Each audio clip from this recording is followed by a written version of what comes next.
Good day, my friends. It's Billy Mandarino, and you are on the NOW-IST Experience Podcast. Today is a very special day for me. I get to share the air across the wavelengths with a good friend, a good new friend, I might say, Rolland G. Smith. Rolland is a storied phenomenal journalist, anchor. I'm going to read a little bit about him because I don't think I could even do it justice, but I believe this introduction does it justice, Rolland. I'm going to read this briefly. Rolland Smith has over 60 years of broadcast and television production experience. He is a former news anchor for WCBS-TV in New York and at superstation WWOR-TV in New York. Currently, he is writing and anchoring documentaries for independent television outlets. He also writes a daily blog on topics of interest from poetry to politics. He hosts a weekly television and radio 2-hour broadcast in New York. Smith-Sabatino goes out to various social and professional outlets across the country. Smith first joined WWOR-TV in 1988 from the CBS network, where he was co-host of the CBS morning program, a 90-minute talk and news broadcast. Smith left WWOR-TV in 1993 to work at NBC in California. He returned to the channel. He turned to Channel 9 in 2000. While with NBC, Smith covered the war in the former Yugoslavia and the OJ Simpson murder trial. Smith calls himself a storyteller, but he is a consummate broadcast journalist. His skills as an anchorman, commentator, reporter, writer, and producer have earned him numerous awards and honors. Rolland, if I had one of those studio audience explosion of applause, like the size of a stadium, I would hit that button because I believe it deserves that. Can you hear that? I got it. Yeah. You wanted applause. I just gave you applause. Wow, thank you. You got, well, you're an anchor, a broadcast legend. Wow, what an honor to have this time with you, my friend. Thank you. Well, Billy, when I first met you about a little over a year ago, I knew almost immediately that you were a quester. I didn't know what a NOW-IST was. But now I know what a NOW-IST is, and that's actually it's a quester that's gone one step beyond. Yes, thank you. That's well said. In many ways. But thanks for that introduction. That's the standard one that's on my bio page and all of those sort of things. And I've been very fortunate to have had a very long broadcast career that allowed me to explore other passions and other disciplines. As I move from station to station or from network to network, as one develops and expands their careers, from a young man to an old man. I mean, I've been retired now for more than almost about 15 years. I still do, as you mentioned, independent documentaries when it seems appropriate for me. I no longer do the radio show, Smith-Sabatino. We did that for 10 years and was very successful and thoroughly enjoyed it. It's kind of like what we're doing right now. It was two old guys, only you're a young guy, but two old guys, Smith-Sabatino, talking about their experiences in the broadcast industry and in life. And it was an enjoyable experience. Well, you are a light in this world, just like that light coming up over your head from the earth. I feel like it's very apropos and synchronistic that there's this light coming over you, because I feel like you are that light in the world, and you've been that light for years on television, nationwide, worldwide. I mean, you covered the Yugoslavian debacle and the OJ Simpson trial. Those are huge world, earth-shattering events. How did that go? How did you feel about that process?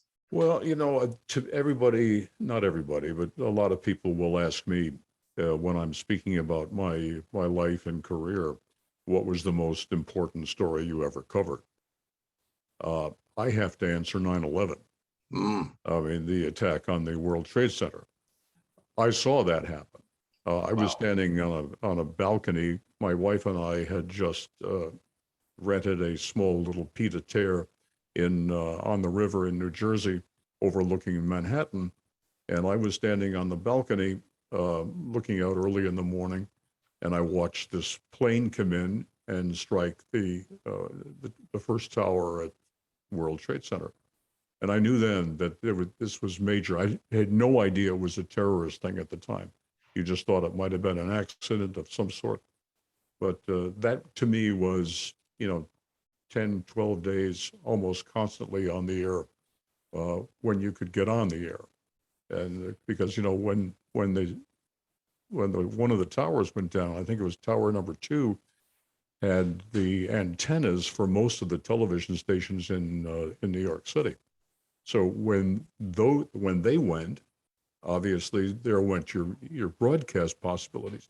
But most of us, including the station I was working with at the time, Channel 9, was a superstation. So we were broadcasting across we were submitting or feeding the rest of the nation. And we also had an antenna on a tower just outside of New York City that we could also go to. So anyway, that's just a quick personal background. Wow, I could see how that would rank over all of those others two I described, because it was such a global shock. And then for you to cover that, how did the information come to you? Was it all just reporters? How I'm just curious. You're not knowing much about broadcast journalism and the incredible career you've had. How does information come in, especially when you have this big, traumatic, earth-shattering event? How does information come into you? You have so many people behind the scenes, that producers, writers, directors. You have a team of people that supply you with information, including wire services, the Associated Press mostly, and other informational outlets that you have access to. How does the best put this? Yeah, I kind of, there was one time early on in the day when after the planes and the buildings had collapsed, that one of our producers brought in a Sikh, a Sikh man with a turban, et cetera, et cetera. And because somebody in the newsroom had thought that that Sikhs could help explain, but it didn't happen. We cut the interview short, but it's a hit and miss thing. You bring in experts. Well, there was one time with while we were on the air and while the buildings were still in crumbling and in rubble, Donald Trump was on the phone with me. And I said to him, Donald, you have a background of real estate in this town. Well, what are your thoughts about what happened today? And he thought for a minute, and then he said, you know what, Rolland? He says, I now think I own the tallest building in downtown Manhattan. I mean, what a terrible thing to say. I know. What a traumatic experience, and how much compassion does he have? I guess zero when you break it down at that point. Yeah, but we don't need to get into his compassion, but that's the kind of thing that you get fed. He called into the studio, and we put him on the air, et cetera, et cetera. Wow. Well, from that segment, a transition I love from this point is talking about trauma. When trauma happens and dramatic things happen, how everybody instantly goes to fear. You go to overwhelm, you go to the worst case scenario, because we're caught up in this fight or flight autonomic nervous system that we all are born with to survive traumas and stressors. And that's why I guess I'm so focused now that we are dealing with, the war over in Russia, and we just came out of 2 years of pandemic. In all your experience, Rolland, how have you been able to deal with the stresses and the fears and the overwhelms of the world, your world, the world? Do you have any tips for people trying to find peace in the firestorm? Well, I wish I had profound tips. What works for me is that I find solace in poetry. I find that I can move from the tragedy and the happenings of life that I don't like, or that are painful, or that are disturbing, depending, no matter what they are. I can move away from that if I start to write about it, sometimes in poetry. And poetry to me, or poetry came to me very, very late in life. And it came to me because I had a serious personal situation with my son, who had been diagnosed with brain cancer. And it was a very serious cancer. It was two types. It had crossed hemispheres. And he did not have a long time to live. The doctors predicted 5 years, and it basically had exactly 5 years before he passed over. I decided to take a driving trip at that time. I was living in San Diego, up to Big Sur, along the ocean. And every time I had a chance to pull the car over and sit and look out. And as a journalist, I always carried a pad and pencil with me. So I started to write while I was looking out over the ocean. And I'd get back to the car and I'd read it, and it was almost in perfect iambic pentameter.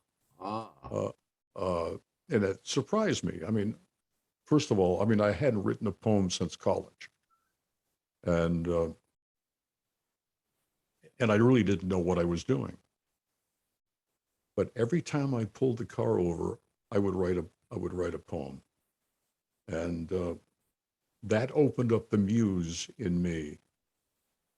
The muse that allowed me to see tragedy in a spiritual, profound sort of way that helped me understand, in many ways helped me forgive, helped me to love myself first and be aware of myself first before I could do that globally for everybody. I acknowledge the all that is within me as me. And that provided a clarity and a poetic way to share that with other people. I'll give you an example. Oh, yes, please. This is the first book that I ever wrote on poetry, and it contains some of the first ones that I just mentioned about. So, well, here's one. It was about my son.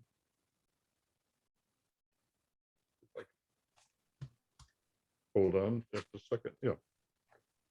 This one's called Someone Said. Someone said, forgive him, and tears welled in my eyes.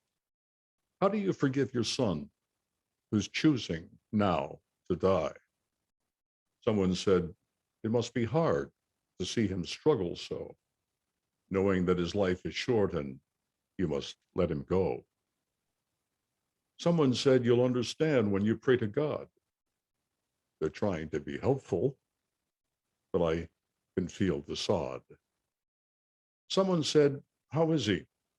Can I send him something now? Cards and calls and letters became his passage prow. Someone said, just love him, and things became all right. I forgive my son and bless his journey to the light. So that's the kind of thing that poetry does for me. It helped deal with it, first of all, and then help explain it. Well, my God, that is so powerful and beautiful, Rolland. I just thank you so much for sharing that with me and with everybody lucky enough to listen to this and see this. What a gorgeous way to frame tough, tragic times in life. And the fact that you find music in I hear there's music, like you said, iambic pentameter, there's music in your poetry. It's just, which I think is what connects all of us, right? That the music, indeed, yeah. quiet musings, right? The music of Yep. your poetry connects us all. And I know everybody felt your pain, your hope, your love in that gorgeous poem. So, wow, that is fantastic. Oh, thank you. Thank you. You're Thank welcome. you. I mean, I think it's important to share what you learn either in laughter and in tears. And that's the kind of thing that I have chosen to do and to be. I want to be the evidence of what it is that I believe. Wow. And that is, there couldn't be a better, I guess, representation of that than what you just shared with us. And to do it in the moment, I appreciate that you just literally brought it out for us, because that's a vulnerable, fresh look at dealing with the hard knocks of life and with the tragedies of life. And that I can't even do it justice with any words. It's, my heart is just swelling with what you experience, and I feel that deeply. And I think back to a conversation we had just recently at lunch. And when I think of the Spirit, and I think of the power of the Spirit, and how we are all light, and there was light in that poetry. There was hope in that poetry, in the hardest things. And it reminds me, I can't stop thinking about this, Rolland. I lay in bed, and my bed's right over here. I lay in bed and I will think about the profound things that happen in this physical world that we can't explain. The unknown, I've always said, is where the growth is. I'm fascinated by the unknown because I want to learn and expand. And you just expanded me through your poem and through your poetry. But you mentioned in our lunch, Amram Mikhail Ivanov, the incredible interview you had with this master. He was an avatar, I guess you might say, that walked this physical plane. And that interview was done in the 90s, is that right, or the 80s? Probably the late 80s, early 90s. I'd have to go back in my notes and see if. Are you okay if I share this story? Of course. Okay, ladies and gentlemen, kids, this is not for the faint of heart. So Rolland G. Smith, the gentleman in front of you, this bright light coming over the earth as he is right there, interviewed one of the greatest avatars, I guess you might say, spiritual leaders, teachers that's ever walked this planet. A lot of people don't know him. He was the founder of the White Brotherhood, correct? That is correct. And that's and White Brotherhood does not refer to the color of one's skin. It refers to the white light that's available to all of us, the healing white light, the grace of God in many ways is expressed in many disciplines as white light. And that's the light that you expressed in that gorgeous poem, I feel. That's that same light. And so I will let you take it over from here, if you don't mind, recounting this incredible story. Through the years, I've been able to interview some of the great spiritual teachers. I've met them personally. Pope John Paul II. I did one of the few interviews that he's ever done. Mother Teresa would talk to her every so often, and play her recordings on the air of what she had to say. I once did a series called Spirited Conversations, in which I would interview channelers, noted channelers from the United States and elsewhere. That I would interview the person before they channeled the entity, then I would interview the entity, and then I would interview the channeler after the experience. So, being a journalist and a producer and a writer, I was able to find a lot of these people through the years. Somebody said to me that Mikhail Ivanov from Bulgaria was going to be visiting Connecticut. And so I followed up on that, made arrangements to come and see and have an interview with him. I show up that day at a very nice private home in Connecticut, a beautiful sunny day. He comes out of the house and